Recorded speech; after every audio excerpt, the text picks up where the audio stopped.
ఓంకార మంత్ర సంయుక్తం నిత్యం ధ్యాయం యోగినః కామదం మోక్షదం తస్మై ఓంకారాయ నమో నమః. నమస్తే దేవదేవీశ, నమస్తే పరమేశ్వర, నమస్తే వృషభారూఢ నకారాయ నమో నమః. మహాదేవం మహాత్మానం మహాపాతకనాశనం మహాపాపహరం వందే నకారాయ నమో నమః. శివం శాంతం జగన్నాథం లోకానుగ్రహకారణం శివమేకపరం నిత్యం శకాశికారాయ నమో నమః. వాహనం వృషభో యశ్చ వాసుకీ కంఠభూషణం వామే శక్తిధరం వందే వకారాయ నమో నమః. యత్ర కుత్ర స్థితం దేవం యత్ర కుత్ర స్థితం దేవం యత్ర కుత్ర స్థితం దేవం శికారాయ నమో నమః. కొత్త సంవత్సరం 2006 జనవరిలో కొత్త సంవత్సరం పండుగ చేసుకున్నారు జనం.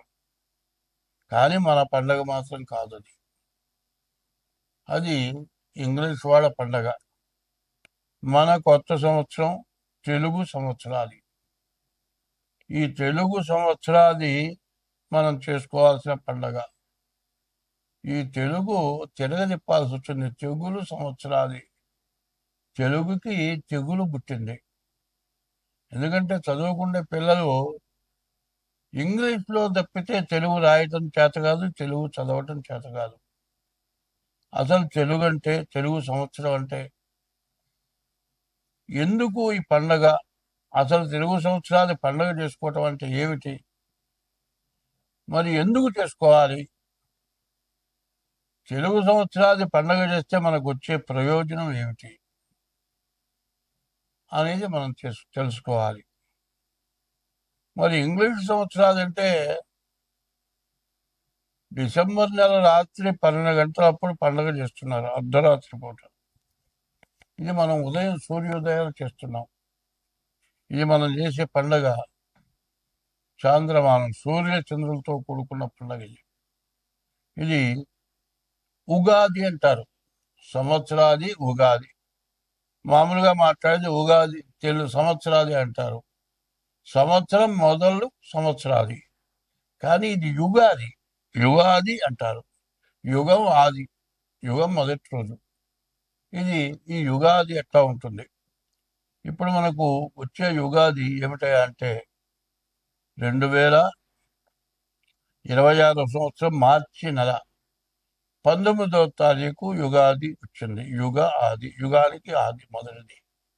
అది ఆ యుగాది పండుగ మనం చేసుకుంటున్నాం. ఈ సంవత్సరం పేరు ఏమిటా అంటే పరాభవ నామ సంవత్సరం. పరాభవ అంటే ఏంటి?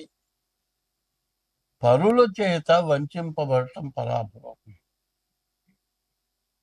మరి ఇతరుల చేత వంచింపబడే పేరుగా కనపడుతుంది పరాభవ నామ సంవత్సరం. ఇప్పుడు మన భారతదేశానికి కూడా అదే సమస్య తయారైంది.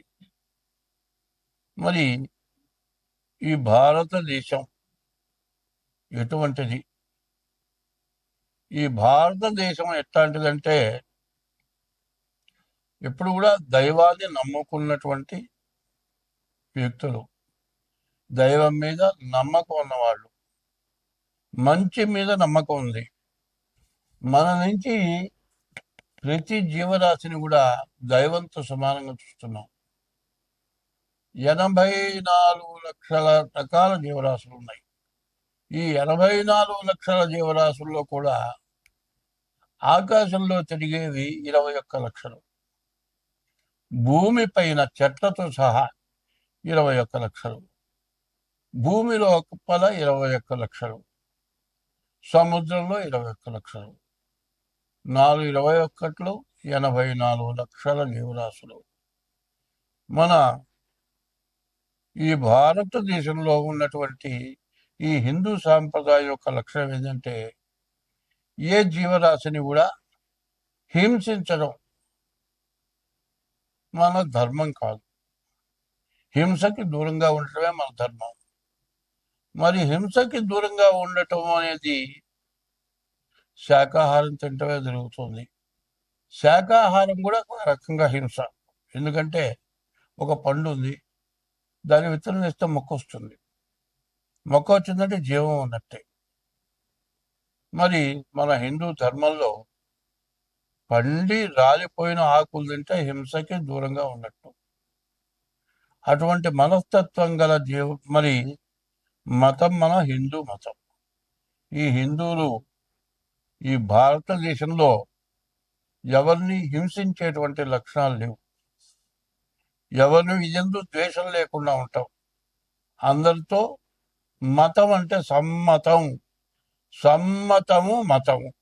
ఈ సమ్మతం అంటే అందరితో కలిసి ఉండటమే సమ్మతం. ఎవరితో కూడా విడిగా ఉండకపోవటమే సమ్మతం. ఈ మతం యొక్క స్వభావం ఎవరి ఎందు ద్వేషం లేదు. అట్లా ఉండబట్టి మన భారతదేశంలో అన్ని దేశాల వాళ్ళు, ప్రపంచ దేశాల్లో ఉన్నటువంటి వాళ్ళు, మన మతం కాని వాళ్ళు, అనేక రకాల మతస్థులు, అనేక రకాల భాష ఉన్నవాళ్ళు అందరూ కూడా మన హిందూ దేశంలో జీవిస్తూ ఉన్నారు. వాళ్ళందరూ కూడా ఉండటానికి, జీవించడానికి అవకాశం మనం ఇచ్చాం. ఎవరెందు ద్వేషం లేకుండా ఉన్నాం. కానీ ఇది ఈ ఉగాది సంవత్సరం ఎట్లా ఉంది అనేది మనం చెప్పుకోవాలి. ఎందుకంటే ఎటువంటి కష్టాన్నైనా సరే ఓర్చటం మన హిందూ మతం యొక్క సమ్మతం. ఎట్లా ఉంది అంటే మన దేశానికి వచ్చి, ఇక్కడ జీవితం బతకడానికి వచ్చి, మన మీద మనల్ని ఇబ్బంది పెట్టి, మన పరిపాలన పోగొట్టి వాళ్ళ పరిపాలన వచ్చి మనల్ని హింసించినా కూడా వాళ్ళని ద్వేషించలే మనం. కానీ ఎవరు ఎంతమంది మనల్ని ఇబ్బంది పెట్టినా చివరికి వాళ్ళ తప్పు వాళ్ళు తెలుసుకునేటట్టుగా చేసిన మతమే ఈ హిందూ మతం. ఈ మతం యొక్క లక్షణం ఇది. ఈ హిందూ మతంలో యుగాది సంవత్సరం, ఈ యుగాది అనేది ఎట్లా ఉంది, ఈ యుగాదికి ఏం చేయాలి, ఈ యుగాది ఎట్లా చేయాలి? శ్రీకళ్యాణ గుణావహం. అందరూ, ఏ మతస్థులు కానీ ఎవరైనా కానీ అందరూ సుఖంగా సంతోషంగా ఉండటం, ఆనందంగా ఉండటం. ఆనందం కలగాలంటే వాళ్ళ ఇంట్లో ఏదో మంచి కార్యం, ఓ పిల్లవాడు పుట్టడం, ఓ పెళ్లి జరగటం, లేకపోతే ఉద్యోగం రావటం, ఏదో ఆనందమైంది, అది కళ్యాణం. శ్రీకళ్యాణ గుణావహం. రిపుహరం. మనకు శత్రుత్వం లేకుండా అందరితో ఉండటం, రిపుహరం. దుస్వప్న దోషాపహం. మనకు కళలు వస్తుంటాయి రాత్రిపూట. ఆ వచ్చిన కళ ఎట్లా ఉంటుందంటే నిద్ర లేచి మెళుకు వచ్చిన తర్వాత కూడా నిజంగా జరిగినట్లే. ఎట్లా ఉంటుంది? మన ఇంట్లో ఎవరో వాళ్ళు చచ్చిపోయినట్టుగా కళ వచ్చిందనుకోండి, లేచిన తర్వాత వాళ్ళు చూసిన దాకా కూడా వాళ్ళు బతికుని లేదు, చచ్చిపోయినారు అనుకుంటాం, అంత భయపడతాం. దుస్వప్న దోషాపహం. గంగా స్నాన విశేష పుణ్యఫలదం. ఈ ఉగాది రోజున గంగా స్నానం చేసిన ఫలితం రావాలి. గోదాన తుల్యం రుణాం. దూడతో కూడిన గోవును దానం ఇచ్చిన ఫలితం వస్తుంది. ఈ ఉగాది రోజున ఎటువంటిది మనకు శుభకార్యాలు జరుగుతాయి. తర్వాత గంగా స్నానం చేసిన విశేషమైన పుణ్యం వస్తుంది. గోవుని దానం చేసిన ఫలితం వస్తుంది. ఆయుష్ పెరుగుతుంది. ఆయుర్వృద్ధికరం, శుభకరం. మంచి సంతానం కలుగుతారు. సంతాన సంపత్ప్రదం. నానా శాస్త్ర సుసాధనం. అనేక శాస్త్రాలు ఉన్నాయి. ఏ ఒక్క శాస్త్రం పూర్తిగా చదవటం కూడా చాలా కష్టం. ఈ యుగాది రోజున నానా శాస్త్రాలు చదివినంత ఫలం వస్తుంది. ఈ సంవత్సరాది పండుగ చేస్తే సముచితం పంచాంగం ఆకర్ణ్యతం. ఈ పంచాంగం వింటే ఇవన్నీ వస్తాయి. ఈ పంచాంగం ఎట్లా ఉంటుంది? మరి తిథి, వారం, నక్షత్రం, యోగం, కరణం, ఈ 5 కలిసి పంచాంగం. ఈ పంచాంగ శ్రవణం ఈ సంవత్సరాది పండుగ రోజున మనం చేస్తున్నాం. ఈ సంవత్సరాది పండుగ ఎందుకు చేస్తున్నాము అనేది ఇట్లా చేసినట్లయితే మనకు ఏ గ్రహ దోషాలు ఉన్నా కూడా ఈ దోషాలన్నీ మనకు పోతాయి. అయితే ఈ పండుగ రోజు మన ఇష్ట దైవాన్ని పూజిస్తున్నాం. పూజించి వేప పూతతోటి ప్రసాదం చేస్తున్నాం. ఈ వేప పూత తీసుకొచ్చి వేప పూత, మామిడికాయ, మరి చింతపండు రసం లేకపోతే తేనె, మరి మామిడికాయ మరి మామిడికాయ వేప పూత, చింతపండు, తేనె, బెల్లం, ఇవన్నీ కూడా 5 రకాలు. చేదు, పులుపు, వగరు, తీపి. మరి ఈ 5 రకాలు షడ్రుచులు అంటారు. 6 రుచులు. ఇందులో నీళ్లు కూడా కలుస్తున్నాయి. 6 రుచుల పదార్థాలను పెట్టి నివేదన పెట్టి దేవుడికి ఆ ప్రసాదం మన నోట్లో వేసుకున్నాం. ఆ నోట్లో వేసుకుని జల్లు అంటుంది ఒళ్ళు. ఎందుకంటే ఎటువంటి కష్టానికి, ఎటువంటి సుఖానికి కూడా దడవకుండా మేము ముందుకు వెళ్తాము అని చెప్పుకోవటానికే ఈ వేప పూత ప్రసాదం. దేవుడు పూజ చేసి వేప పూత ప్రసాదం తింటున్నాం. అయితే ఈ సంవత్సరం ఫలితం ఏమిటి మనం తెలుసుకోవాలి. ఎందుకంటే 2025 నుంచి ఎక్కువగా పాపగ్రహాల యొక్క ఆధిపత్యం ఎక్కువ ఉంది. నవనాయకులు అన్నారు. సూర్యుడి దగ్గర నుంచి కేతు వరకు 9 మంది గ్రహాలు. ఈ 9 గ్రహాల్లో పాపగ్రహాల యొక్క బలం ఎక్కువగా ఉంది. అంటే దానివల్ల ఏమిటంటే దుర్మార్గుల యొక్క బలం ఎక్కువగా ఉంది, మంచివాళ్ళ యొక్క బలం తక్కువగా ఉంది. దుర్మార్గుల బలానికి మంచివాళ్ళు దొంగిపోవాల్సి వస్తుంది, ఎన్నో కష్టాలు పడాల్సి వస్తుంది. ఇట్లా జరగడానికి కారణం ఏమిటో మనం ముందుగా తెలుసుకుందాం. ఇప్పుడు గురువారం 2026 మార్చి నెల 19వ తారీఖు గురువారం రోజు యుగాది వచ్చింది. ఏ వారం వచ్చిందో ఆ వారం గురువుకి సంబంధించిన వారం కాబట్టి గురువు రాజైనాడు. తర్వాత మంత్రి కుజుడైనాడు. తర్వాత సేనాధిపతి చంద్రుడు, మరి సస్యాధిపతి శుక్రుడు, ధాన్యాధిపతి కుజుడు, అర్ఘ్యాధిపతి